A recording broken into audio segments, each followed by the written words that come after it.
Bonjour et bienvenue dans le Club Éco d'Objectif Aquitaine. Notre invité aujourd'hui est Jérôme Verschave. Bonjour. Bonjour. Vous êtes le directeur général d'Aérocampus Aquitaine, une structure qu'on commence à bien connaître quand même maintenant à Bordeaux et au-delà d'ailleurs.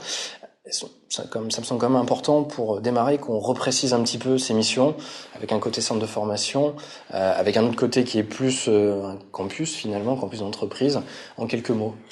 L'idée est simple, c'est de dire, j'ai toujours deux chiffres que je donne pour bien comprendre l'objectif qui a été le nôtre quand on a créé Aérocampus. Au moment où on se parle, il y a 600 000 personnes dans les airs de façon continue.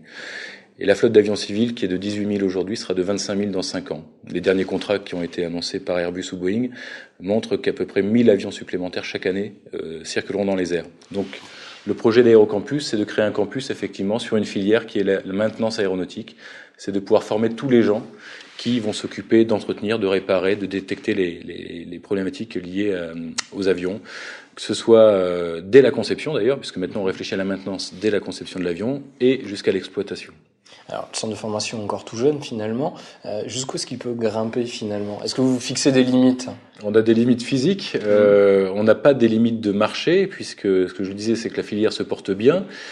Contrairement à ce qu'on a pu connaître précédemment, l'activité est très cyclique sur la construction d'avions. Aujourd'hui, Airbus a en portefeuille autant d'avions qu'ils ont produits depuis 40 ans.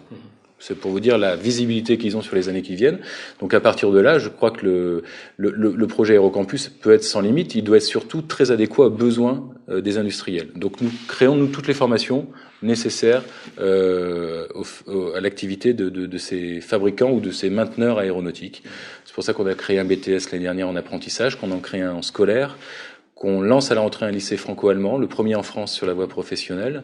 Pourquoi? Tout simplement parce que les élèves doivent savoir s'internationaliser très vite, parler plusieurs langues. C'est une des spécificités de l'aéronautique. On parle anglais, on bouge beaucoup, et les avions eux-mêmes se font maintenir dans les quatre coins du monde. Donc il faut qu'on arrive à former des gens qui soient extrêmement aptes à pouvoir bouger. Voilà. Les débouchés sont garantis?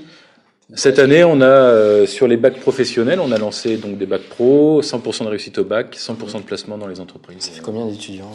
Alors aujourd'hui, quand on a repris il y a 1 an et demi le site qui devait fermer, qui était un site ministère de la Défense, on a créé un campus aéronautique. On avait 80 élèves à la première rentrée. Là, on est 140 et on est 220 en septembre 2013. D'accord.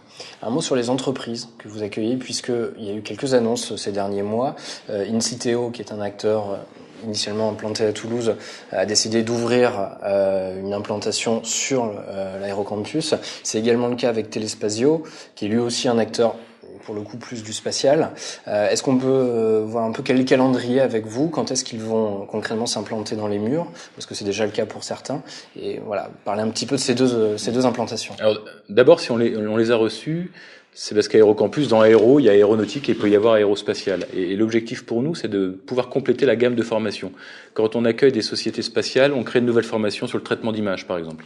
Et je crois qu'il était important que l'on puisse se doter aussi de ce type de formation. Et en ayant les poids lourds du secteur, que ce soit sur la géolocalisation indoor ou le traitement d'images satellites, on pouvait se garantir d'une sorte de débouché à travers ces nouvelles formations. Alors Inciteo, au moment où on se parle, ils sont chez nous, ils ont démarré. On a aujourd'hui une formation des clients d'Inciteo. C'est un centre de formation client qui s'est installé chez nous.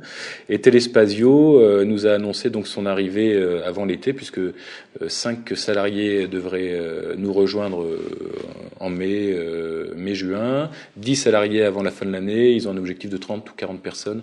Là, c'est le centre de recherche et de développement de traitement et de commercialisation d'images satellites. L'Aquitaine a pour elle d'avoir le plus grand massif forestier d'Europe, d'avoir la viticulture, d'avoir l'océan. L'objectif du Earth Lab, c'est de pouvoir quantifier, par exemple, la réserve de bois disponible au sein de la forêt aquitaine. On ne sait pas aujourd'hui de combien de bois on dispose et pour combien de temps. Avec les 2 tempêtes qui ont eu lieu, par exemple, Telespazio propose de prendre ces images à travers les satellites, mais également les drones, de traiter tout cela et de faire des prospectives d'exploitation de cette forêt. C'est vrai aussi pour la vigne, pour détecter les parcelles plus ou moins touchées par telle ou telle épidémie, tel ou tel traitement qu'il faut faire pour limiter l'usage des pesticides, mesurer l'hydrométrie. Voilà. Donc c'est tout ça qui s'installe chez nous et c'est en cours de réalisation. Qu'est-ce qui explique que l'aérocampus Aquitaine soit aussi attractif? Qu'est-ce qui explique que ces entreprises aient choisi ce lieu bien particulier pour s'implanter, sachant qu'elles ne sont pas originaires de la région? En plus, alors il y a une composante géographique, si je puis dire, effectivement, ou topographique, c'est ce que vous venez d'expliquer. Est-ce qu'elles viennent chercher également, on va dire, un écosystème? Elles cherchent, je pense, plusieurs choses. D'abord, quand on innove, parce que ce sont les entreprises qui innovent, il faut former. Et le cœur de métier d'Aérocampus, quelles que soient ses filières à terme, c'est d'abord la formation. Et le centre de formation d'Inciteo s'installe dans un centre de formation. Téléspazio installe son centre de recherche et de formation. Ça, c'est un élément important. Je crois que le deuxième élément, c'est la nouveauté. C'est un peu l'originalité d'Aérocampus. Ça n'existe nulle part ailleurs. On est le seul campus en Europe. On a fait une étude européenne permettant à la fois à des lycéens, des apprentis, des demandeurs d'emploi, des salariés d'entreprise, des conseils d'administration, de se réunir sur un même lieu. Moi, j'ai l'habitude de dire à mes élèves à la rentrée scolaire, durant l'année, vous allez côtoyer vos futurs collègues et vos futurs employeurs. Et ça crée une sorte de dynamique, d'enthousiasme et une visibilité en fait pour les entreprises qui s'installent dans un lieu qui a une marque aujourd'hui, qui est la marque Aérocampus, qui commence à être très connue dans le milieu. Combien d'emplois actuellement sur le site ? Alors quand on a repris le site il y a 1 an et demi, on était 15 personnes, on est 34 salariés Aérocampus, 60 salariés sur le site aujourd'hui, et avec l'arrivée des partenaires dont on parle, mais des autres également, on sera 140 salariés début 2014. Okay. Quels sont les enjeux à venir pour 2013, par exemple, pour l'Aérocampus ? Est-ce que c'est de continuer à accueillir de nouvelles entreprises ? Est-ce que c'est de renforcer l'offre de formation ? Où est-ce que vous mettez le curseur finalement dans les priorités ? La priorité pour nous, c'est de compléter l'offre de formation et c'est surtout l'international. Aujourd'hui, Aérocampus est engagé dans tous les contrats de Dassault, par exemple, à l'international, avec cette capacité pour nous d'offrir la formation liée aux ventes d'avions. On a un certain nombre de contrats en cours qui sont bien avancés. On est une petite structure, donc on s'appuie sur nos partenaires industriels ou les grandes écoles comme l'ENAC, avec qui on propose des formations à l'international. Et c'est un élément extrêmement important. Parce que je pense que rapidement, les anglo-saxons l'ont bien compris, il faut s'installer dans les pays émergents. Je pense au Moyen-Orient, à l'Asie, au Brésil. Et il faut qu'Aérocampus ait cette capacité d'accompagner nos grands groupes et nos écoles à l'international et de pouvoir y installer des centres de formation.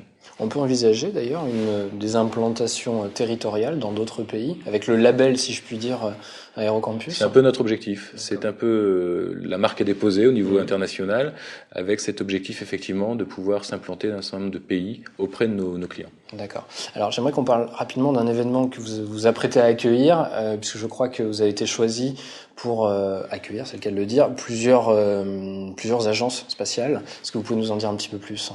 Ah oui, le CNES a fait le choix d'organiser chez nous l'un des plus grands congrès spatiaux qui existent. La France, cette année, est en charge de réaliser ce congrès.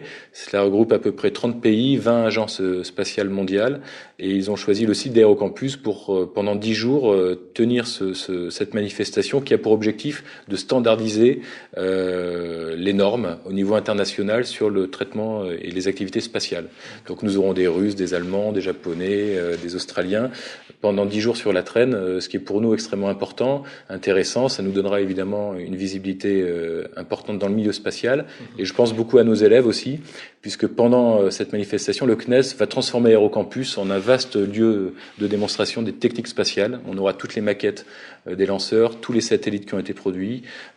Donc pendant 10 jours, Aérocampus sera au rythme de l'aventure spatiale. Jérôme Verschaff, merci. Merci à vous. Et merci de nous avoir suivis dans le Club Éco.